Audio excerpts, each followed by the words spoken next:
Good morning. Welcome to the Parenting Versus podcast. So, what's new? I mean, I don't know how we do these anymore. We haven't. I don't know. What's new with you? No, I'm just, I'm going to get blood today.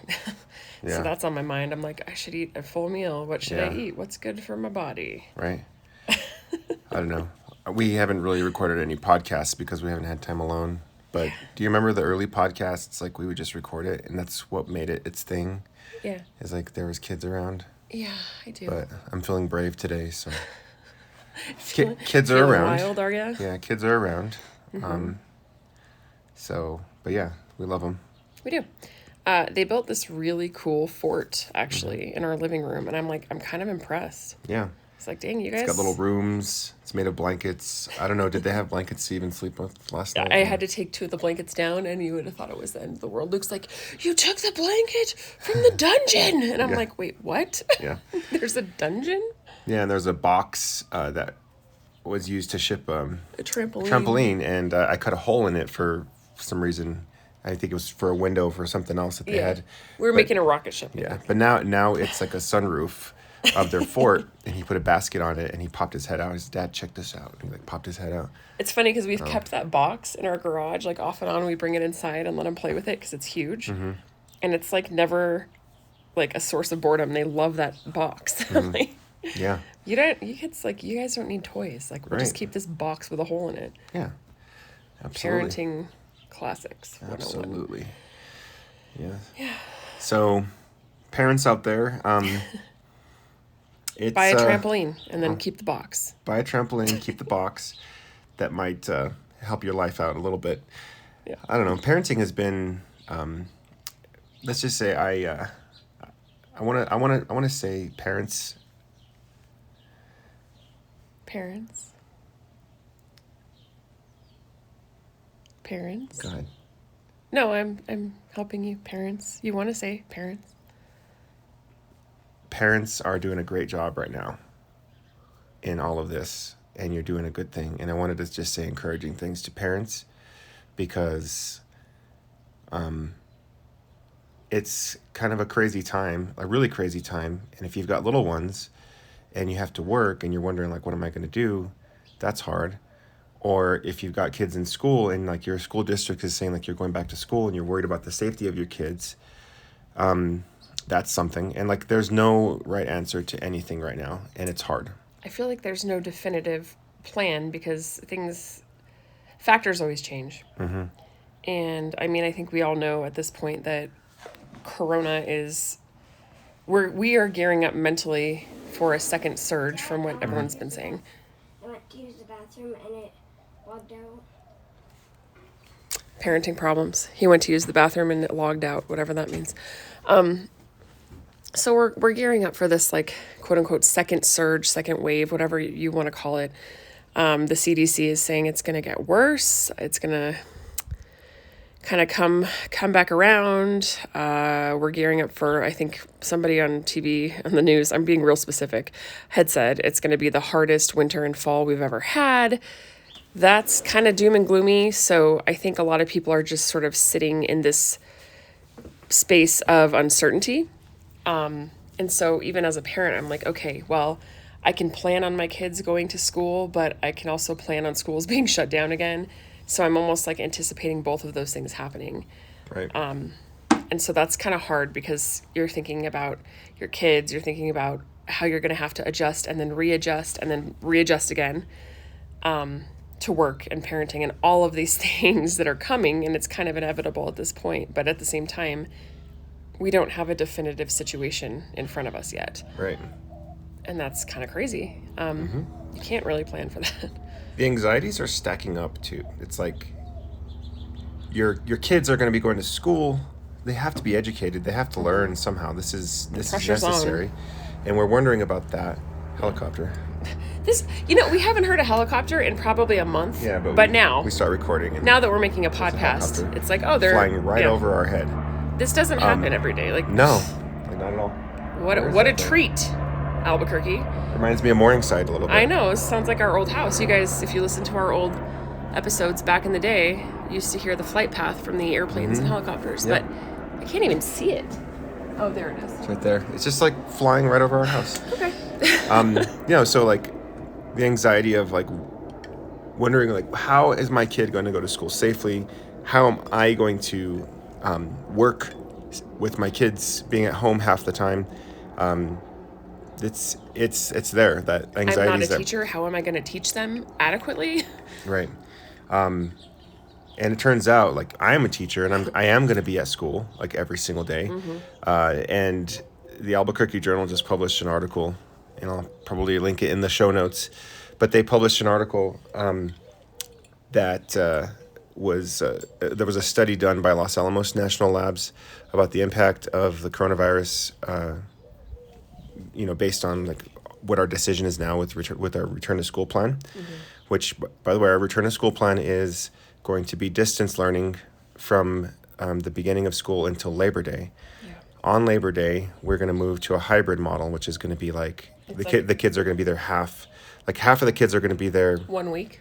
Half the week it's going to like alternate, isn't it? No, it's every other week. So like last names from A to Like N are going to be there the first week after Labor Day. Yeah. Then the week after that, it's going to be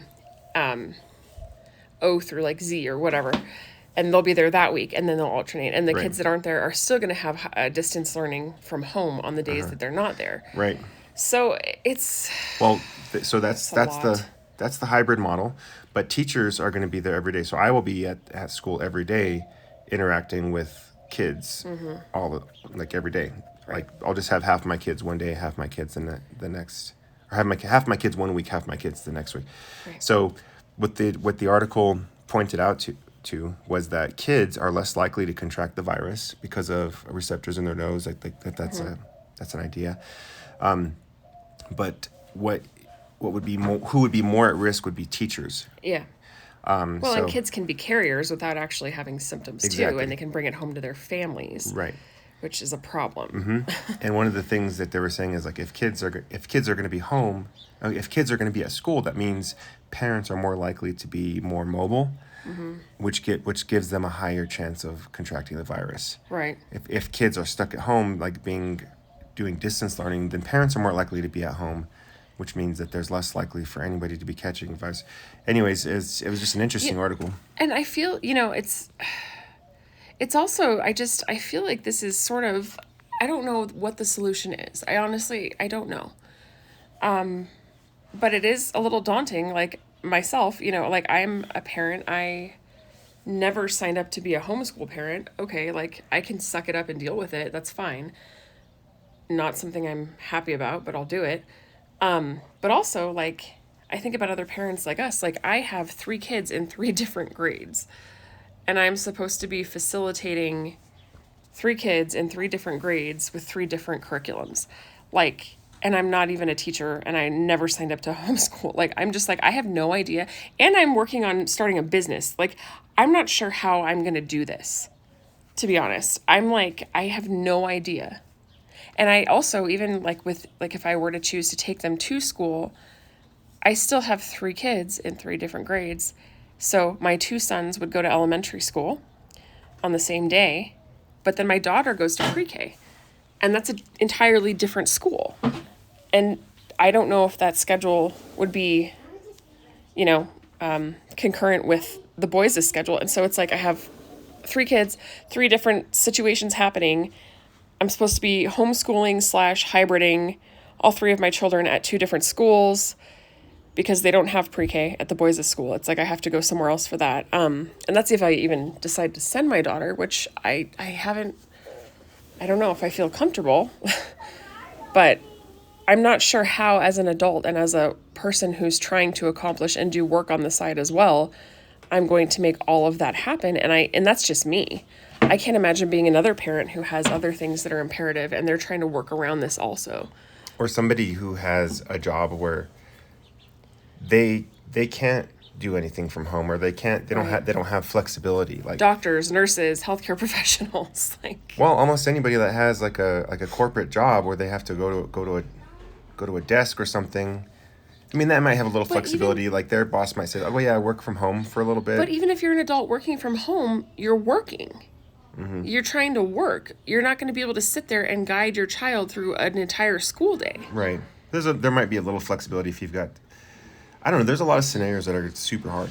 Like I think about my students that I have at my school, and a lot of my kids' parents might work in food service or Right. in, like, you know, doing jobs that you can't work from home. Right. Like if you're a cashier at Walmart, like you can't do that from home. Like you have to go into work.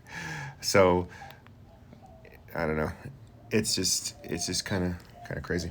But It is yet to be determined how we're all going to do this. I'm not sure. And I think about like students like your students, and it's like they already have a minimal parental involvement, not because their parents are bad people, but because their parents sometimes have to work 2 jobs. And so it's a those, single parent family too. right, and those kids are also home with siblings trying to take care of their siblings. Yeah. So are we asking older siblings to learn from home, but then also facilitate teaching for their younger siblings because there's not a parent at home? Like, I'm not sure how this is going to benefit people in the long run.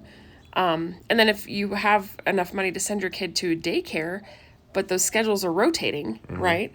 That's going to throw the daycare's numbers off, and it's going to get Yeah. really confusing for I a lot almost of feel people. like everybody should just get paid until we have a vaccine, Right. and all kids need to just skip a grade.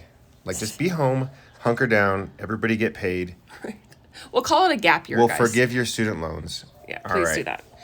Anyways, yeah. So there's that anxiety, and then I think there's other anxieties that are on people's minds right now too, like the unrest that's going on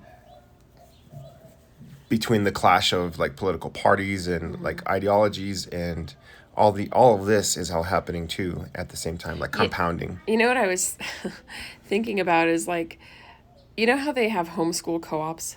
Like, I don't know if you've heard about this. It's like parents, certain groups of parents will homeschool their kids, and then once or twice a week they'll meet in a group. So that their kid's not totally awkward after they They graduate. they can socialize. They can socialize. Yeah. But what I was thinking is, like, in this situation, it would almost make sense if the government would give grants to people like me, like, or people like you, where you could say, like, I will teach, like, I don't know, 8 kids.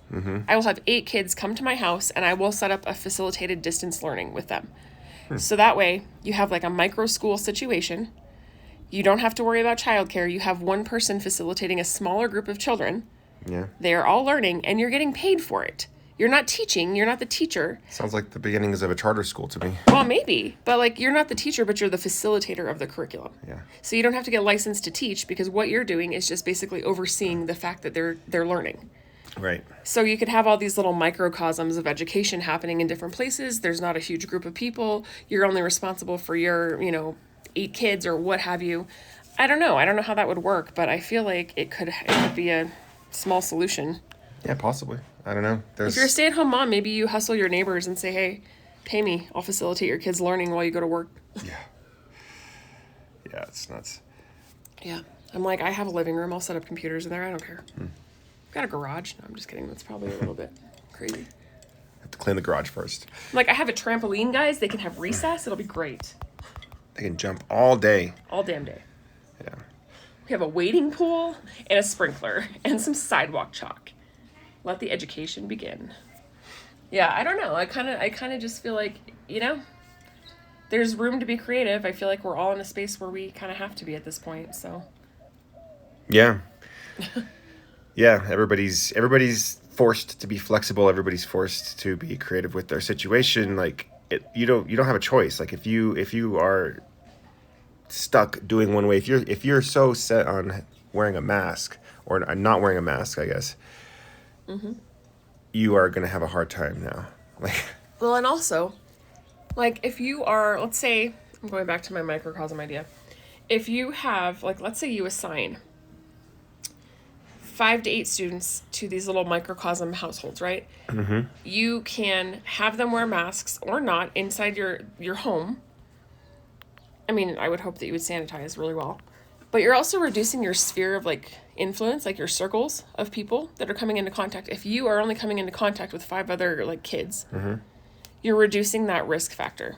Does that make sense? A little bit. I guess Like your circle's getting smaller, I guess you know. but I guess you know those kids. Yeah. You know who they are, but I mean, you can't control what's their families. what's hard about the spread of a virus is that you know these kids and you're minimizing their contact. Like they're not in a school with 500 other kids, Right. but that kid might be in contact with their parents, and their parents might go to a megachurch, or like their parents might, or their parents might, be in contact with friends or family, or Right. they might have a party. Like you just don't know, and like Right. if they all are doing that, then you're kind of screwed.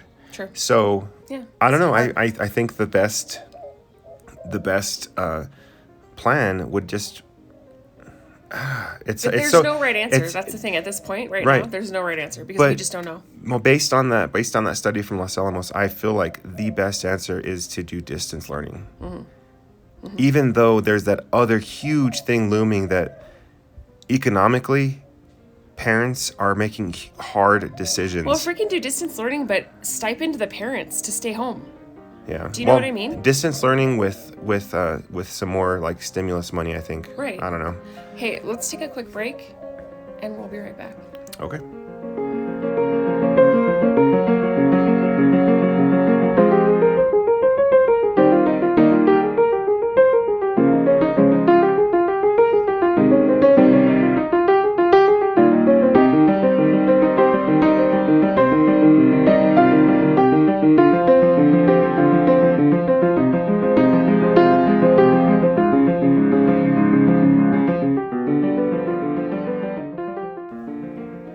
All right, we're back.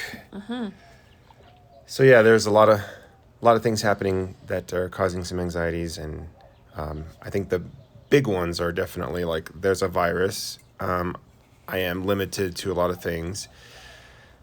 I have a responsibility. I have to actually do something like wear a mask and social distance. Like I can't be social like a human is. But then there's other things that are going on too that are just kind of making things. Making mask wearing a political thing, Yeah. which just irks me. I'm like, this is so stupid. You just want to play on the Xbox. So there was a anti-mask rally in downtown Albuquerque a couple days ago, and it's Ridiculous. pretty ridiculous. And It was a mob of idiots. yeah, Sorry. well, there's Sorry, but a it's kind of true. couple things like Daddy, I just he wants to play the Xbox. Wow, that whining nasally voice is just really compelling right now, isn't it? I'll be right back. Sound like he's dying. I just want to play on the Xbox. Oh, I'm dying. Seriously. Welcome to quarantine, everyone. This is what our life sounds like. So, to kind of follow what Lorenzo was saying, there was an anti-mask rally in downtown Albuquerque a few days ago. You can imagine what a shit show that was. A group of people who are opposed to wearing masks, gathering without masks in a public place in a large group when there's a virus on the loose. So it seems very contradictory to everything we've been told. And it was a little bit just irking to even see it on the news because you're like banging your head against the wall. Like, are you serious? Like, how do people not get that this is a terrible idea? Why would you do this? Like, it's not a political thing. It's not about your rights being taken away. But I guess if you want your right to not wear a mask, then you also have the right to voluntarily get sick. I don't know. It's just very maddening because there's people around you that don't have a choice in whether or not they have crappy immune systems. And, like Lorenzo's aunt was diagnosed with cancer and she has to go get chemo, and she was also just diagnosed with COVID.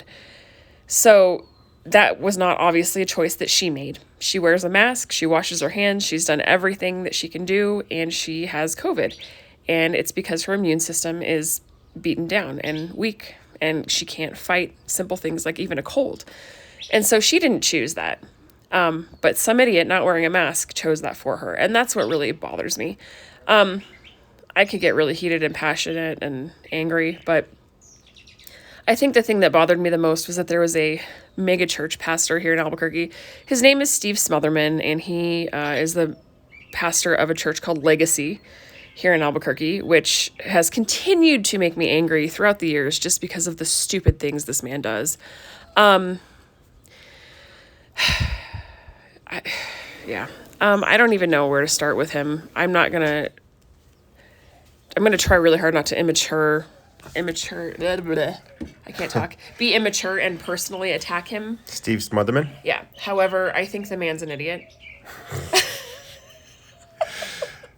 I'm not going to say anything negative, but the guy's an idiot. No, he's a leader of a very, very large church. He has a lot of people in his congregation, and he is Irresponsible he with is his platform. spreading a lot of dangerous things, and he is backing it up with like his quote unquote calling to God, and God's got you. Don't wear a mask. What? it's wrong. Yeah. Yeah. He was one of the keynote speakers at this rally, which is dangerous. I mean, first of all, you have a religious leader with a huge platform going on a stage in front of people who support not wearing masks. Yeah. In a group of people, when this man also has a platform with a group of people, a huge group of people in this city, condoning the behavior of not wearing masks, right? And on top of that, he is a quote-unquote religious leader, and this rally... He is a religious leader.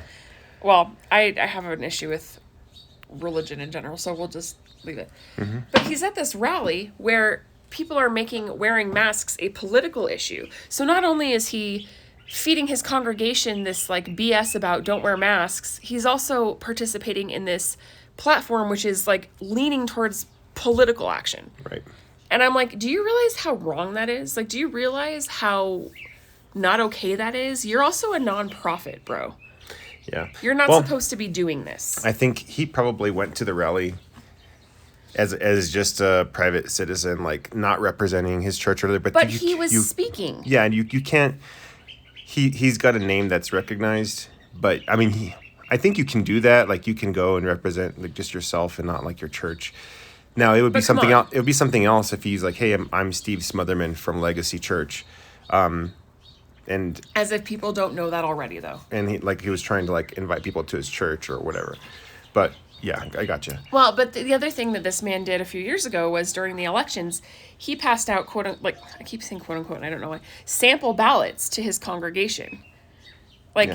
You cannot, if you are a nonprofit. Well, the thing about those ballots was that the right quote unquote right the right candidates were circled in.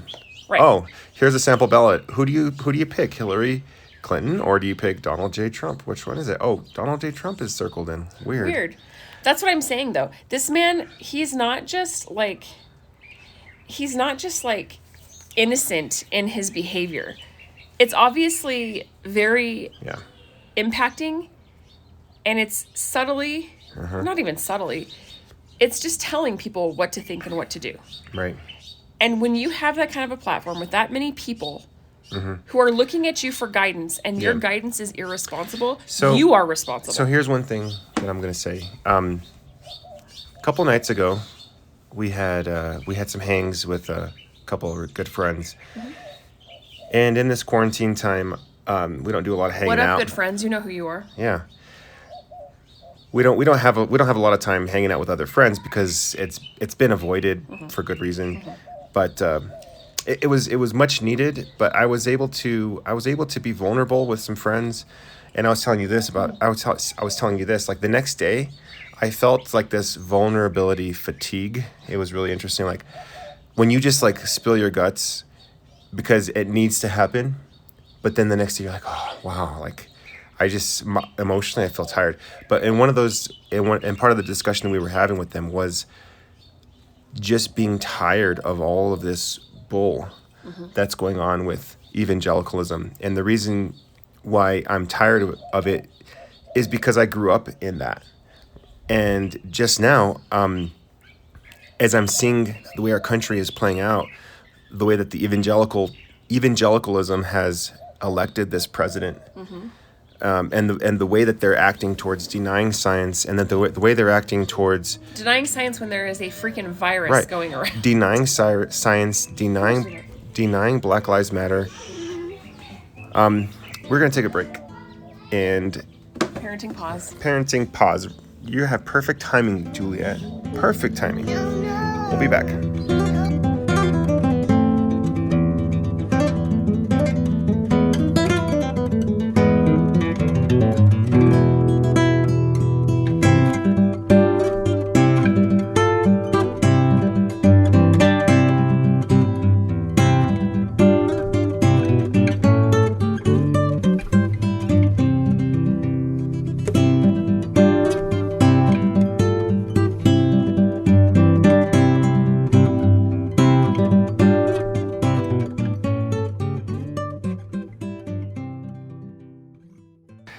Okay, we're back.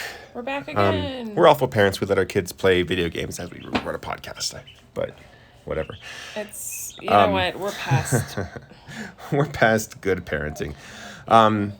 No, so shout out to our good friends John and Gio, and Gio has a podcast. Gio and Brian made a podcast. Brian and Gio made a podcast. Brian and Gio made a podcast. Check them out. They're also local here in Albuquerque as well. They are local. But I kind of let out my frustrations towards this church that I was brought up in since you unblocked the emotional dam. Yeah. And it's hard to be vulnerable with people. It's hard to like express like what's on your mind because you don't know how you're going to be judged. You don't know what people are going to think about you. Also, things are very polarized yeah. when you talk today. And you just don't know where people are at because there's a lot of people I feel like I knew, Yeah. and then this is bringing out like who they actually are, and I'm Yeah. like, oh, I didn't know you at all apparently. And it's hard to it's hard to make a stand with the risk of thinking that possibly this friendship might end or whatever it is, this relationship might end. But I think that our country is in this point where it has to happen. Like there cannot be any more acceptance, and like. There's no more lukewarm and there's no more gray areas. Right. You pick a side. Yeah. You're going to have to like put your money where your mouth is, and you're going to have to choose something.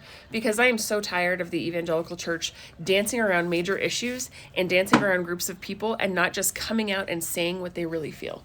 Mm-hmm. If you support Black Lives Matter, you better say it.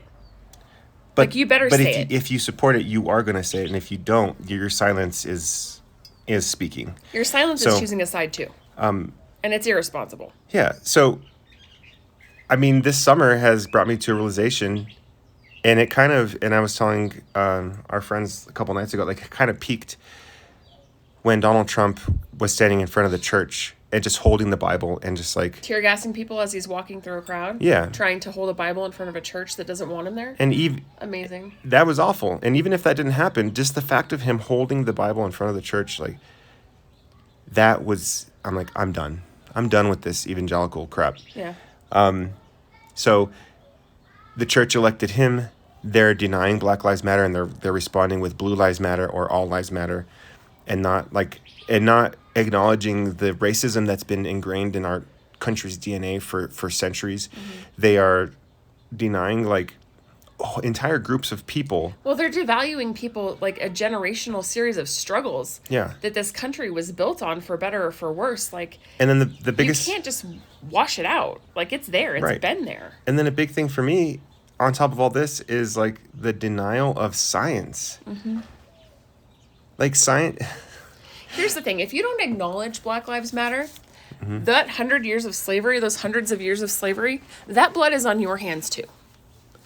And I'm sorry if that sounds radical to some people, but seriously, if you are not going to acknowledge the struggle of an entire group of people who helped to build this country, the country that you are so proud of, that you are quote unquote fighting for because it gives you rights and freedoms, then you're an asshole, first of all. And second of all, like that, their blood is on your hands. Right.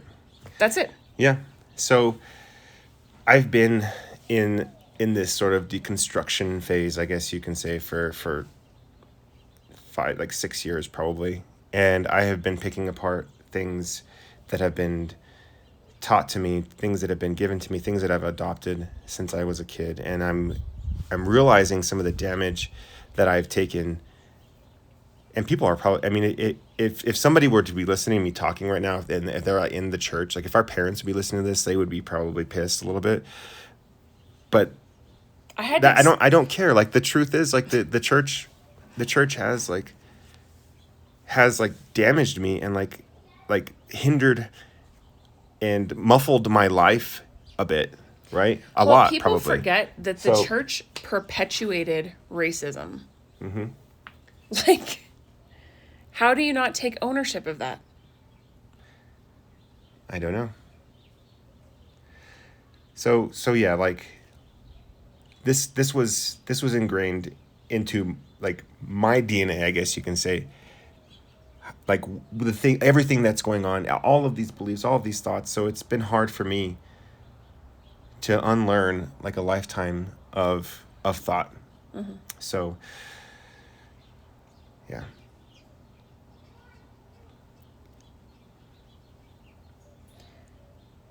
I had to explain to my parents the other day why saying all lives matter is offensive. Not even offensive, it's racist. Mm-hmm. It's racist. Well, like, yeah, you're right, it is. And I had to explain to my parents, like, why?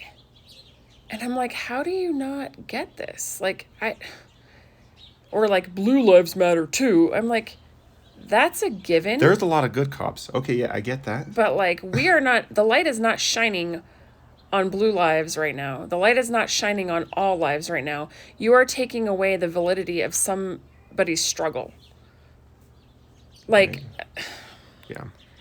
I don't know. I get emotional when I talk about this. It's like, I don't understand, you know, and I had to explain to my dad, like, you know, we were talking and I was like, you have never been pulled over because of your skin color.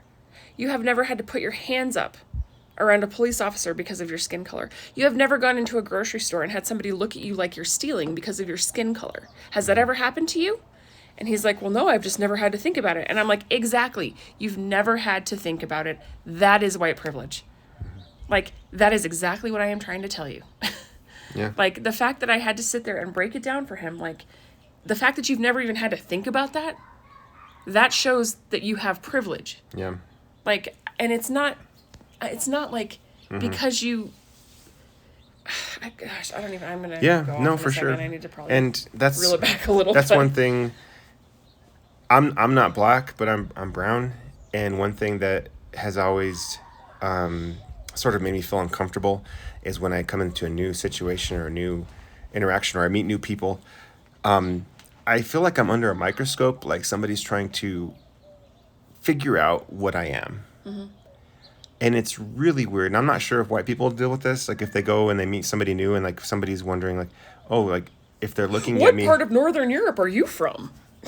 I'm just kidding. But a lot of times, and sometimes it's like friends of friends and they're like trying to, and we start talking about like, hey, what are you? Like, what ethnicity are you? Like, you look different.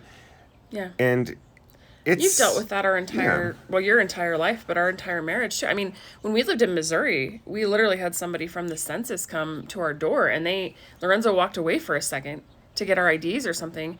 And they were like, well, ma'am, what is he? And I'm like, excuse me, what do you mean? Like, what flavor of Mexican is he? Do you want to be more specific? Like, yeah, I don't know. It's just always been weird. And when we took that road trip through the South, yeah. That feeling was heightened, that I was just being examined and I looked different, and it's just really weird for me, and I don't know if it's just a feeling that I have or what, but like. No, I think you're right. I mean, we went to a wedding in the South, and I don't know if we've told this story on the podcast before or not, but we were at a rehearsal dinner for a wedding in this small town in Georgia. And one of the wedding party, because I was in the wedding as well, we were sitting at this table talking, and this girl, she's a white girl, she was like, hey, you guys might not want to stop for gas if you need gas or anything, like, on your way out, like, in this town. And we were like, what? Like, okay, why? It was just a very odd comment, right? Yeah. And, like, kind of took us by surprise. We weren't really sure what to make of that. And we were like, well, is there a reason? And she was like, well, this is a sundown town.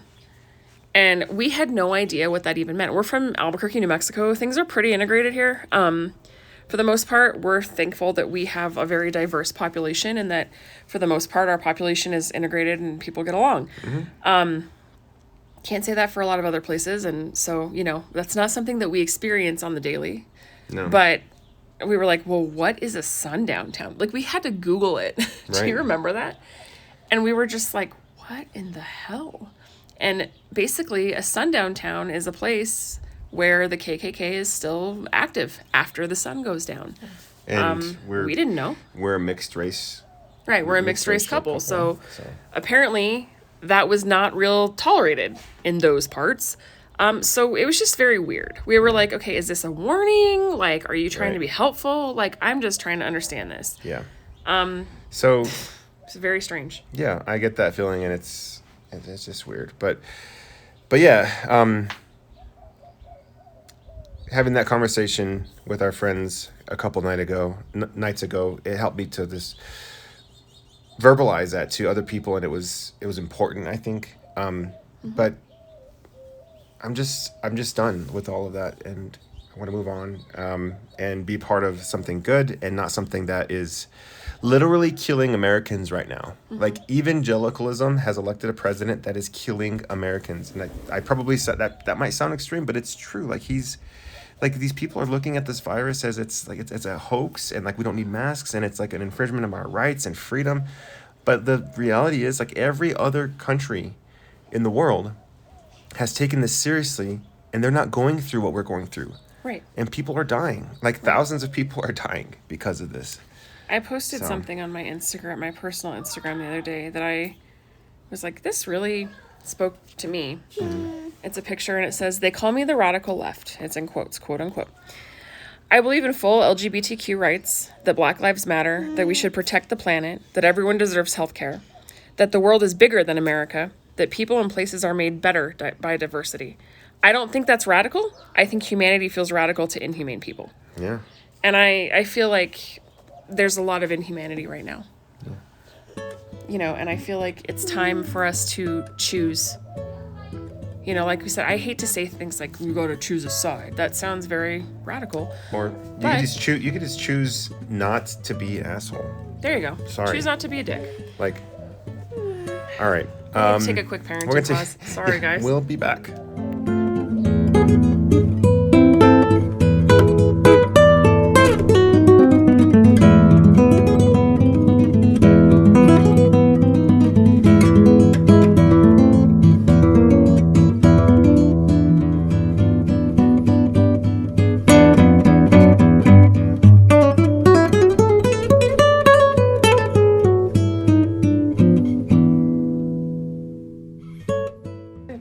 Okay, we're back. So, in all of this anxiety, I try to figure out how to cope, how do I handle all of this? And for me, in my situation, I'm pushing forward. I'm imagining like the good things I can do for society by like wearing my mask and for speaking up and for no longer like being silent about certain things, even though like my go-to is to be silent. I don't want to say anything on Facebook or anything else, but recently on Facebook and Twitter, I'm like, this needs to be said, and I'm going to say it, even though it makes me feel uncomfortable, even though like I cringe when I take a stand on something. I'm still not there. Sit in that discomfort for a while though. Yeah. And here's our child again. Daddy, What? I don't want that game. Oh my God. This is probably reminiscent of the older episodes of Parenting Versus Podcast. My brother told me that on these episodes, Lorenzo's always the one trying to engage the kids, and I'm always going, and it's true. It's true. I'm always the one that's like annoyingly sighing into the mic and like just like at my wit's end and ready to pull my hair out with my kids. But it's, yeah, we're adjusting to being around each other a lot more than we were before, if that's even possible. We have some Wow. The minute I stopped talking, they stopped. We have some doves. I don't know if you can hear them, but we have some doves, and they're really loud right now. They're like, ooh! And then I stopped talking, and then they stopped. So. We're talking about doves. Well, Yeah. listen to these guys. They're like barking dogs. It's not a bark. It's No, I more of know. a hoot. No, they're like, Oh, like howling. Yeah. Yeah. So That's my best dove impression, everyone. I'll be here all right. day. So sit in the discomfort. Like be, like speak up, because 20, 30, 40 years from now, like you want to, if you're still alive, like you want to know, like, hey, I spoke up about this. Like imagine like our grandparents in civil rights, in the 60s. Mm-hmm. And like now, if you were marching with somebody, like you could be proud of that. But if you did nothing, I mean, maybe Probably makes you a little uncomfortable. I don't know. So anyways, Yes, civil rights leader just passed away a few days ago, which I thought John Lewis. was really, I don't even know the word. Like, I don't want to say impacting, because that's Well, not it was what I mean. reminding us of, it was reminding America of this man who risked his own safety, his own life. He marched with Martin Luther King at the beginning. Because this is just like, it didn't go away. Mm-hmm. And the 60s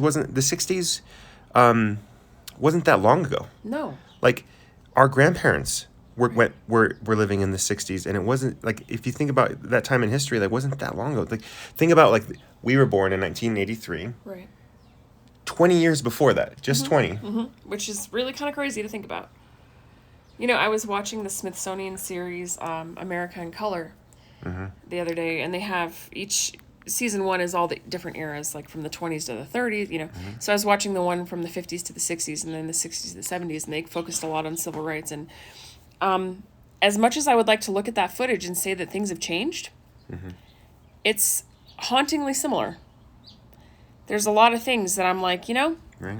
the time may have gone by, but people's attitudes have not really changed. Right. And it makes me very angry. Yeah. So yeah, speak up, be uncomfortable, be an example to your kids too. Like as parents, that is so important. Like to be an example to our kids. But Well, and I think asking your friends, like asking Black people, asking brown people, asking people that are marginalized, ask them how you can be an ally. Don't just assume that you know. Ask. Ask, how can I support you in this? Like what can I do with my voice? What makes the most sense? Like help me understand and help me act the way that I need to be an ally. Or just listen. That's true too, yeah. Just be. And people, Black voices are speaking right now. Listen. So I don't know. But to as far as peace, like as far as like all of that, is there anything that you're doing right now to gain peace, or to sort of keep your wits about you? Because I think that's really hard. And I think all of us can be on the verge of some sort of like breakdown. I feel like I know I have been. Right. So is there anything that we could do, or anything that you've done? I think for me, it's being proactive in ways that I can. That sounds simple, but it also sounds kind of vague. Like today I'm giving blood, right? I'm doing a double, which is not my favorite, but I'll do it. Because people are in the hospitals dying and they need blood. Yeah. And that's something I can give. So I'm going to do that. You know what I mean? I may not be able to go, give people money to fight their diseases, or, contribute to people's GoFundMes, but I can give them blood. I'm healthy and I can do that. So that's what I'm going to do. I'm trying to start a business. I've talked a little bit about this. It's Barella's podcast. Podcasters Guild. Podcasters Guild. I'm so out of it today. Part of the idea behind that is, we're gonna have packages for businesses to create podcasts and monetize that. But the other portion of it that I care very deeply about, aside from the business, is protecting free speech and protecting people's rights to speak without being censored. Because right now, We have a lot of voices that need to speak. And the last thing we need to do is stifle them. So, what if Steve Smotherman came to you and he's like, I would say fuck no. excuse me, I need to make a podcast about how masks are terrible. I'd say, cool, take your multi-million-dollar church and build yourself a studio. Good luck to you. It's not going to be here. Yeah. And that might sound harsh, but I don't perpetuate hate speech, and I don't perpetuate poor and irresponsible decisions. Right. So if he wants to take his bajillion dollars and make a podcast, Right. then you go do that by yourself. But is there anything that you? I mean, He has the right to speak freely, but it's not going to be on my platform. So, but these things are work. Yeah. What is something that you're doing that can give you peace? Like, That does give me peace. but that's work. That's an additional thing that you have to do. No, but it's therapeutic work. What's a? You're not listening. I am. It's therapeutic work. That brings me peace because I know that I'm being proactive with what I have. Okay. I know that I'm doing that in a neighborhood. Right. We're doing it in Borellis. It's a neighborhood that has had a lot of historical significance in Albuquerque. It's also very poor. It's had a lot of issues, but it's starting to kind of come up. And part of that, I want you. as we get into the nitty gritty, I want juice. Part of that is that I want to establish this in a place that's not trendy and hip and downtown and cool and wow, so amazing and impressive. I want to establish it in a neighborhood where voices are authentic and those voices have seen struggle.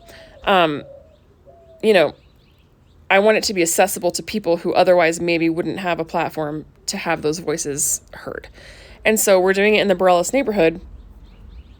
Sorry, excuse me, I just burped. Hope you didn't hear that.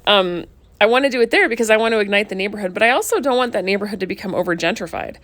I want it to be in a place where the voices remain authentic, and I want to give them a platform to stay authentic. I don't want to have it be in this place that all of a sudden becomes gentrified and it's a bunch of like rich white yuppies moving in and talking about their their blogs, their travel blogs. Right. Like I want to put a mic.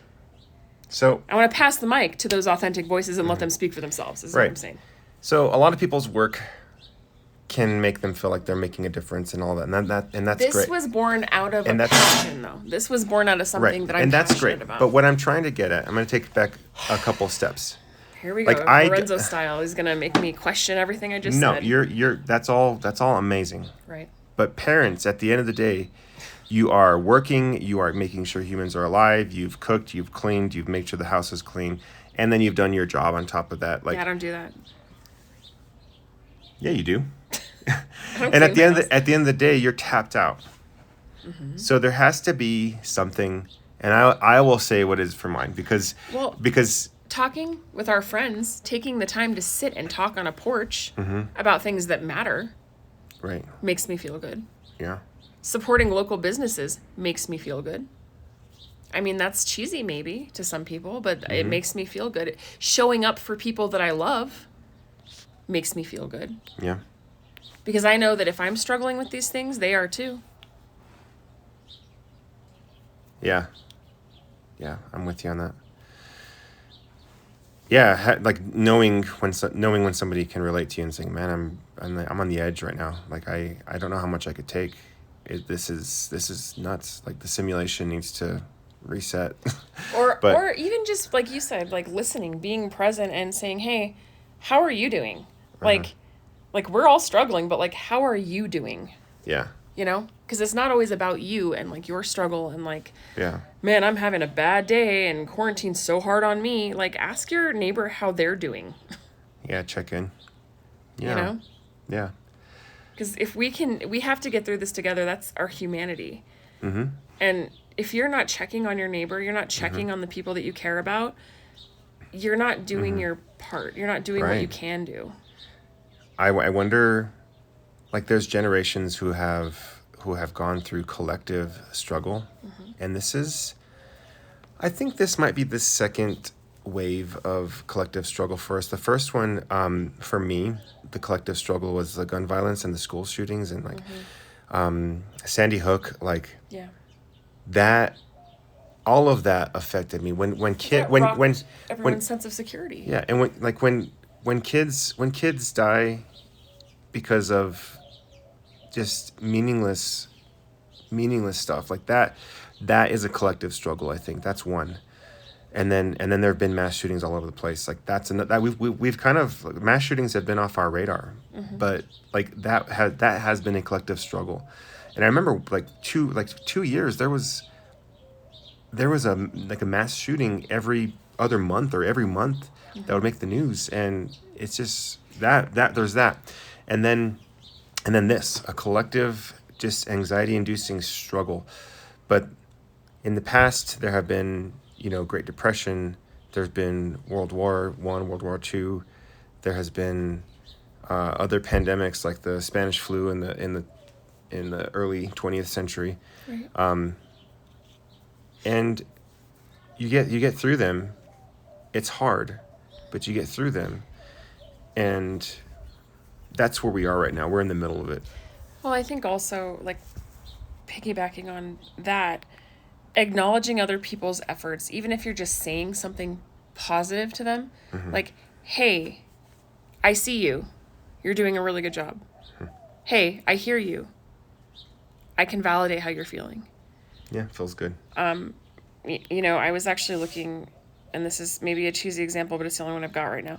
I was looking online at different neighborhoods and how they're engaging. And there's one in Portland, which is where I grew up. It's 42nd Avenue. Oregon, not Maine. Yeah. Although Maine sounds pretty great too. So it's the Cully Boulevard Alliance, and they are on 42nd Avenue in Portland. And what they're doing, so I'll read you the little thing. Their Instagram handle is at our 42nd Ave. Our 42nd Avenue is economic development by the community for the community. And I literally was just looking at their pictures, and they look like they're doing an amazing job of sustaining and helping their community. And I just sent them a message, and I was like, hey, it's really cool to see what you're doing. Like, keep doing that work. It's good. That's what...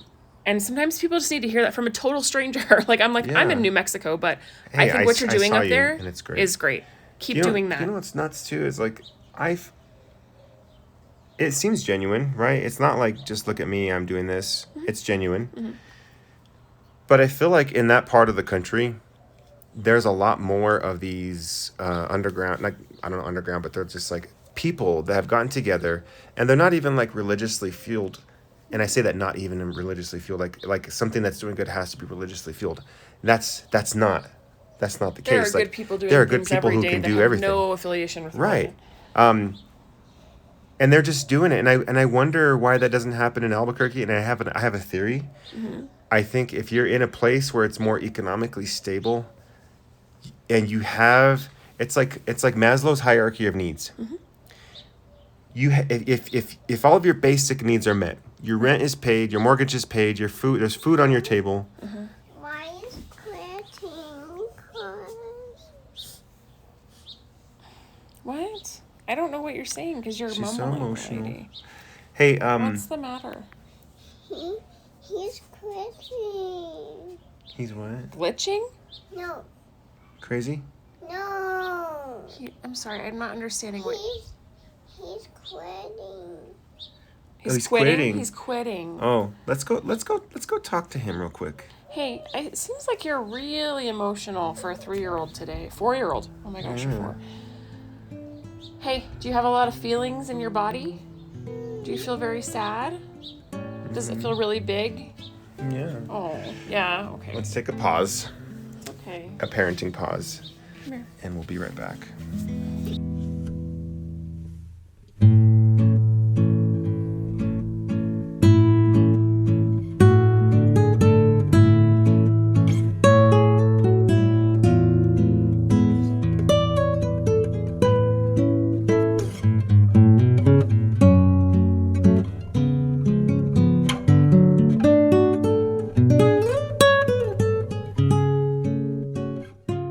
Okay, we're back.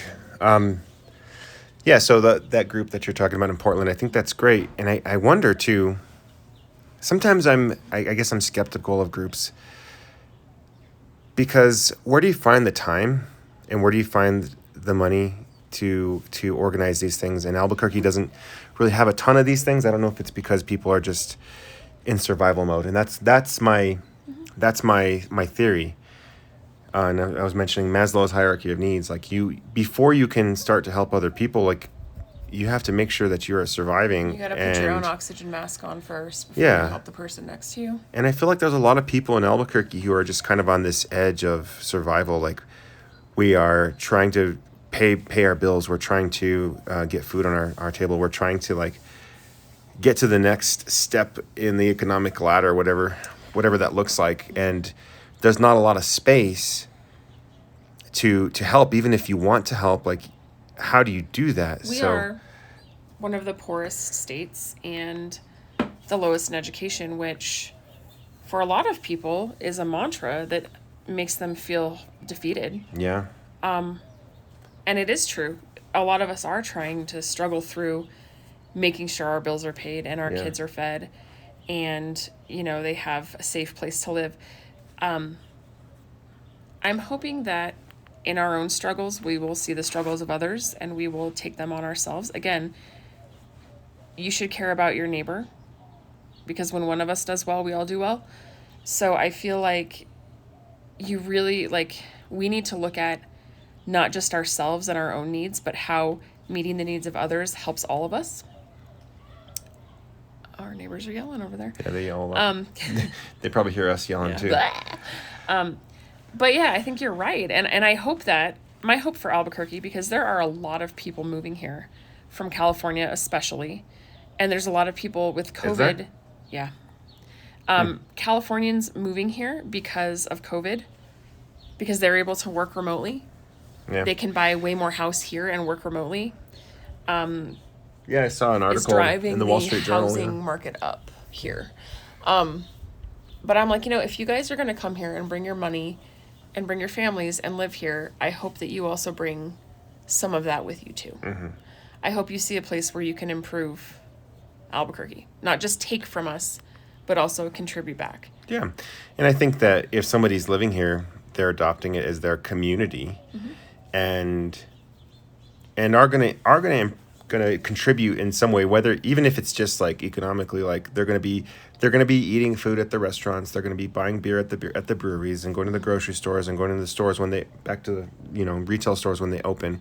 So if people are moving here, I think that's fine. I think growth. You all right? Yeah, something Bit you? No, I don't know. That was weird. Okay, I think I'm okay. So if somebody's moving here, I'm like, great. Like you're buying a house, you're sending your kids to our schools. That is great. Growth is good, I think.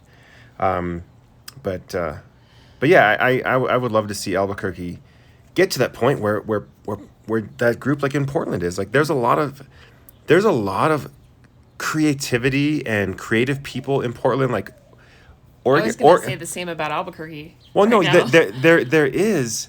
We just but- need the resources because we are very low on resources. To When- get these when- things done. Yeah, and like maybe people are more focused on like feeding their families, or maybe there's not like the programs for kids or whatever it is. Like Oregon has all of that, and I think it definitely has to. I think it comes down to like the means, because. And even our education in Albuquerque and New Mexico, we're lost in education, not because the teachers are not as good, or because our school districts are not as good, resilient. or anything like that. Like the education you get in New Mexico, I think is just as good as when you get in Oregon or Colorado or California or anywhere else, because we have amazing teachers. The reason why we're number 50 in education, I think, it comes down to poverty. We have so much poverty and so many people who are just trying to claw themselves out of this, Working like, 2 jobs while their kids are going to this school. rut. Yeah. They're not able to And then focus on their child's education. there's the poverty casualties that happen, like drug addiction and abuse and neglect and all this other stuff, because they're tired. So, and I want to see New Mexico change for the better. I don't want us to change our identity because we have a great identity. I want us to change the way we go about using our resources to help each other. And, we have a lot of creative people here and a lot of talent here. And so if we got the money here and the innovation here to get those people off the ground, we would be unstoppable. And it's unfortunate because a lot of the time, because we're so poor, people have the education, they have the skills, they have the talent, but because of the poverty, they leave. And so that goes with them. And we need more people to take those things and stay and really invest back in our community. Yeah. And when that happens, like I said, Albuquerque is going to be an unstoppable force. That's It's a great city already. That's a hard thing. Yeah. Here's our daughter again. But I think it's time for us to consider what that means for our city too. Right. And even if there was a group of people who are super qualified for, like, they have so much potential and so much. Is our daughter okay? She's mad because I told her to go. Oh God, so dramatic.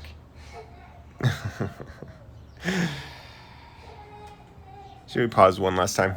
I guess so. We probably need to wrap this up. Yeah, I agree.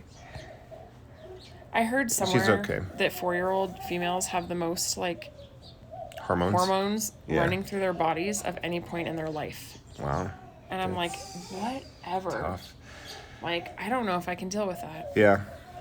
I'm scared. So the problem I think that we have in Albuquerque too is like, yeah, there are so many great people, and the opportunities are sparse. And there could be a whole group of people that graduate, a whole graduating class from UNM and a whole graduating class from New Mexico State, who just take a stand and they say, "I'm not going to wrap it up. We need to wrap it up. I know. I can hear our daughter crying, But- and it's stressing me out. Okay, we'll wrap it up. Like, I'm sorry. But there's a whole graduating class for like a decade that's saying, "Look, we are going to stay no matter what, and we will take a job that is like not as good as I can get in like some other like economically bounding state." But like that means that a whole group of people are going to have to deny themselves and like make this decision. But God. all right, we're going to pause. Back.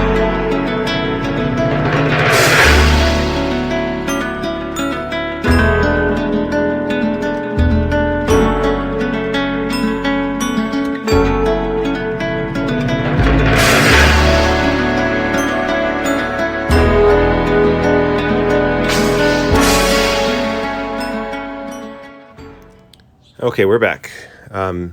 Juliet just needed hugs. She's like very dramatic. She can be.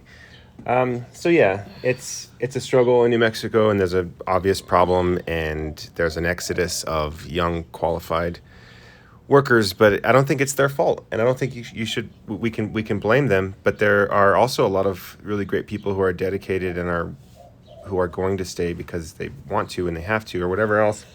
The cost of living here is very affordable. Yeah, the cost of living argument is brought up a lot. Get a better job, work remotely, live here. Yeah. Win-win. Yeah, I guess so. But anyways, let's go ahead and wrap up. What are you listening to? Oh, what are we listening to? Sorry, that's a big ol' yawn. Yeah, it's riveting. I know.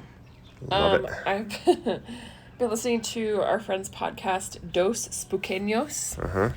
It's a ghost story podcast based here in New Mexico. Our friend Eric is one of the hosts. It's wonderful. If you like ghosty things, which I do. I've been listening to the H3 podcast. Mm-hmm. So funny. So funny. Also a married couple. They're hilarious. I love them. There's... Good grief. All the birds scattered. Yeah. Sorry, that was the chair. There's one called Our American Stories, which is a really good one if you're looking at interviews with people and they're kind of like just their stories of their lives. Where's the other one? Sorry, Guru. You kind of got me into that one. I don't think I discovered it. I just saw it. Oh, well, I've been listening to it. It's definitely interesting. It's a Wondery podcast. I love all the podcasts they come out with, so that's great. And then... Oh, there's this one. I think I mentioned it before. It's called Cult or Just Weird. Mm-hmm. I think Are I you mentioned listening to all these podcasts? Where do you have time to listen to them? It's a good question. Usually when I walk Academy. When I want to pretend like my life's not my life anymore. That's what I do. That's where you get your peace. That's the question I was having earlier. Like, not like, oh, well, like, what do you do for work? Being alone There is you go. where I get That's my peace. exactly what I was looking for. Being the fuck alone. That's what I was looking even for. a How thing? do you get peace as a parent? There you are. One of my favorite hip hop artists, Odyssey. He spells it Oddisee. He has a new album out, and it's super good. It's called Odd Cure. Love it a lot. He is like, yeah, he's one of my favorite hip hop artists, and he just came out with an album, so that's pretty good. I've been listening to a band called The Palms. You can check out the song Levitate if you want to kind of hear what they sound like. I've been kind of going back to a lot of the War on Drugs just because I like them. They're a good fallback kind of band. And then Bombay Bicycle Club has a fairly new album called, oh my gosh, I can't remember what it's called right now. Hold on, I'm going to go to the album and I'll just tell you. Yeah, it's called Everything Else Has Gone Wrong. And it's super good. I love Bombay Bicycle Club. They have never disappointed. So yeah, their new album is called Everything Else Has Gone Wrong, and it's wonderful. Nice. Yeah.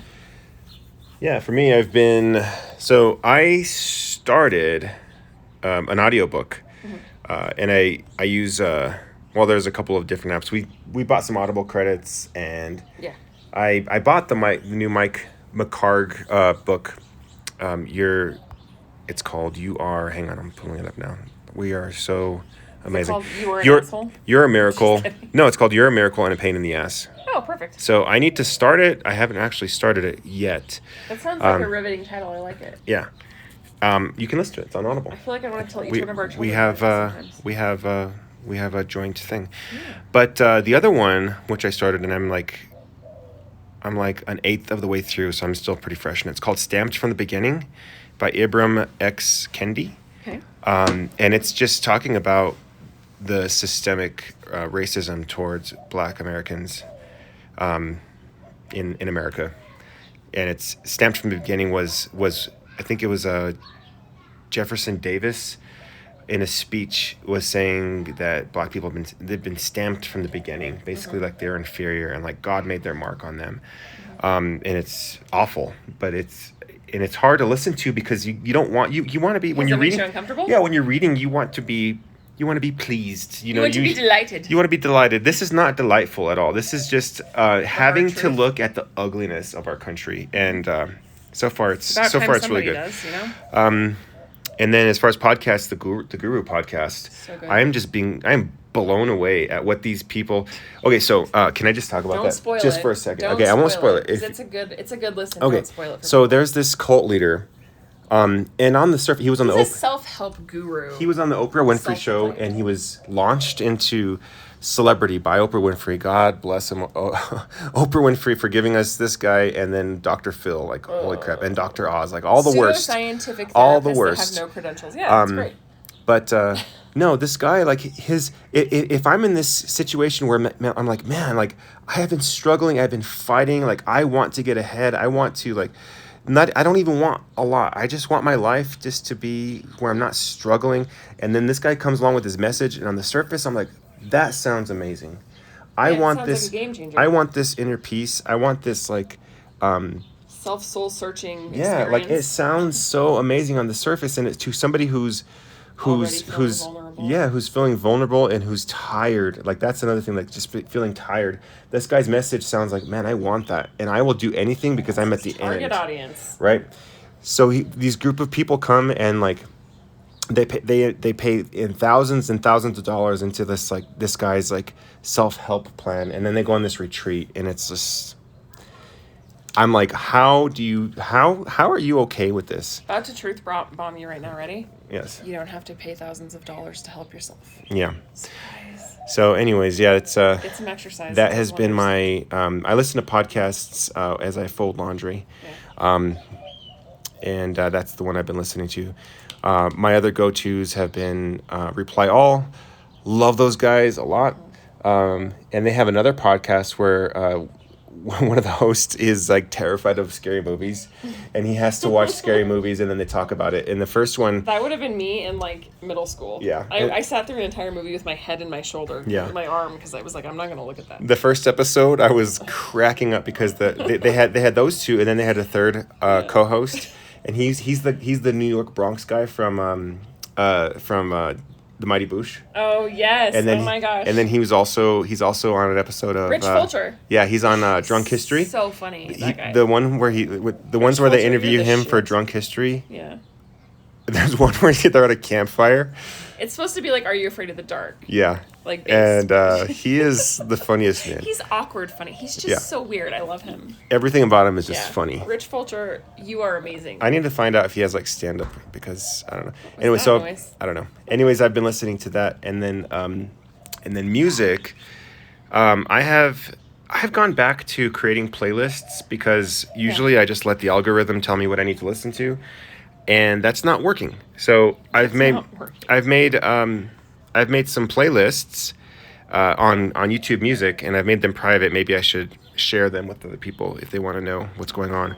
But I have a thoughtful playlist that I play just because I had this problem. I was going out and working as a surveyor, and there was no music that I can find or think of that could match the mood or the feeling that I was in. And it was the most frustrating thing. Like, I was playing good music, but I couldn't match the music. Open up this chocolate milk. I got it. Well, you almost had it, actually. Almost there. Opening chocolate milk on Parenting Versus Podcast. How is this going to go? Oh, there it is. There it is. Get a straw, pal. There you go. All right. Close the fridge. So, yeah.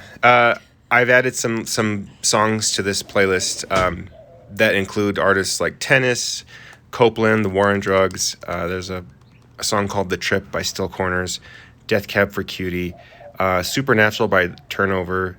I put some Meg Myers on there. I've warmed up to her, yeah. Yeah, she's amazing. Yeah, there's a song, Dreamland by Glass Animals, which is great. American Football, which is old school emo. There's this song is good, The Pursuit of Happiness by Kid Cudi. Some Bon Iver, I don't know how you say it. I'm not cool enough.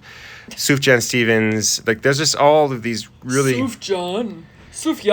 Do you remember when people like debate like... Sufjan? Like, that's not it, bro. Sufjan Stevens and like Bon Iver, like people like really... Bon Iver.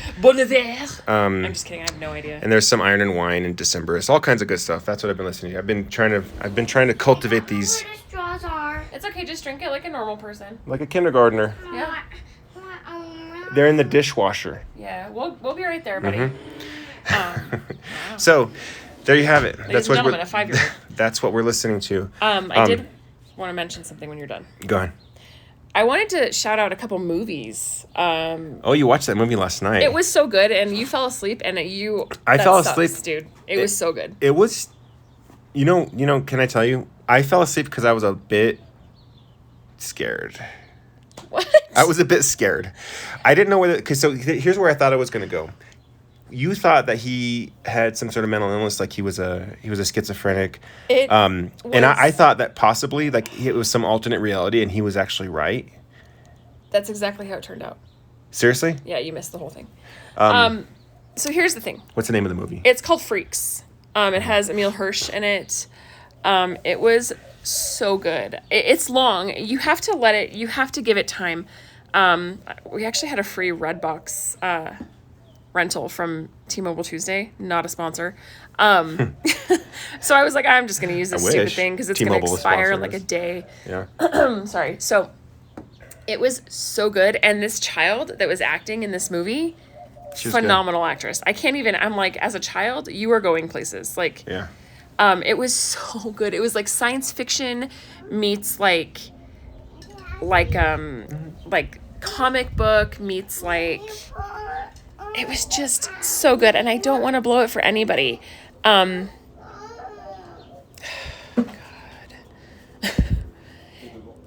So anyway, so it was just like an amazing movie. It's called Freaks. If you have a chance to like check it out, you should. It's great. Really good movie. It reminded me of like Ex Machina. Ex Machina? Ex Machina? Ex Machina. That's probably my favorite movie. It was in that realm of like twists and like mental mindfuckery. Mental mindfuckery. That should be our podcast title. Mental mindfuckery. Yeah. It was in that realm and it was great. And then we watched the Charlize Theron movie on Netflix. What was it called? The Old Guard. Yeah. Which was super good as well. I really was like, I liked it. I'm not usually into like shoot 'em up movies, but there's a twist. I guess I do like them because we loved the John Wick series. Here's the thing. I don't like Here's guns. the thing. I don't like guns in real life. Yeah, me but neither. guns in movies, I guess, are okay. Yeah, no, it was a really good movie. I really enjoyed it. It's on Netflix, so it's called The Old Guard. And then there was one more that I wanted to like shout out, but I don't know where it Movies? is right now. Yeah. We watched the Tom Cruise one, which was where they repeated it. It was like Groundhog Day with Tom Cruise and robots And Emily Blunt, and Emily Blunt. but I can't remember the name of it right now. Yeah. I don't know. I can't find it. But anyway, Yeah. so yeah, I've been watching some movies these Yeah. days, which is good. I'm glad that we've taken the Do you know time what I've to done? I started watching the Marvel movies in chronological order, Oh. and they're really good. Go ahead. We started watching the show Warrior Nun on Yeah. Netflix, which was, I don't know. I'm excited to see what's next. honestly, it was interesting. Yeah, we'll see how it goes. It could go a cheesy direction, but it could also go. I just hope it keeps us. Engaged. Yeah. I also have been watching the new Unsolved Mysteries on Netflix, and I'm Okay. really enjoying that. If you like true crime and like weird, kind of questionable circumstances, like, oh, this is strange, like, I don't know. I like it. It's Yeah. it just makes you think a little. It's just kind of a fun, mindless watch if you're looking for something Right. to entertain you, but you don't want to have to think too much about Yeah. it. So, Yeah. I'm watching the Marvel movies in order, and I. see, I would not be into that. Well, at all. I am. like, I'm "Eh." surprised. Like it's sci-fi, fantasy, and they have the budget to hire like amazing actors. Like the movie I'm watching right now Right. is Thor, and Natalie Portman. Thor. Natalie Portman's in it. Idris Elba, Elba is in it. What's Hopkins? Anthony, Anthony Hopkins. Anthony. Anthony Hopkins is in it. Then there's the Hopkins? ripped muscly dude that I don't even know his name. Is he one of the? He's one of the. He's blonde, blue-eyed. Oh, he's Australian. He's one of the Is he Australian? Hemsworth. Yeah, is he Australian? Yeah. No, you would like this movie because he's shirtless all the time. I'm not like that person though. But you love He's not- Australians. but I do love Australians. I do. I have a sweet spot in my. But for weird Australians and like Australians that make really good music, Mm. like the lead singer of Gang of Youths, perhaps would be one. Luke Steele, another. Somebody who hasn't taken a shower in maybe 3 to 4 days. But also has this like because hippie they've been chic about him. because they've been in deep in thought. And also goes in a walkabout. Solar batteries are out. Oh, The batteries are out. Okay, I guess that's our cue. I'll change them. I love Australians. Okay, there, it's Yeah. out there. So Done. yeah. And if you're into film, Lindsay and I made a YouTube video that I've been trying to upload for the past couple days because it's like super big file. But we did a walkabout in Old Town. So we have a YouTube channel. Check that out. Yeah. Now I'm like looking. I'm browsing Netflix because I feel like they've done a pretty good job, like just coming out with some stuff. I'm like, oh, I'm gonna add that. I'm gonna Yeah. add that. Do it. Shout out to my brother. Paul Rudd. Any Paul Rudd movie is a good movie. Yeah, add that. Isn't add that? I bitch. mean, add that bitch. No, it's a rom com. I'm not into that. Yeah, might as well. Let's do it. I don't. We got time. I don't. Yeah, maybe. All right. I got. Indian matchmaking. I could get into that. I gotta I make could some get eggs. into that. Do we have bacon? I don't know. I hope so. All right, y'all. You enjoy your day. Tell us how you have peace in these times.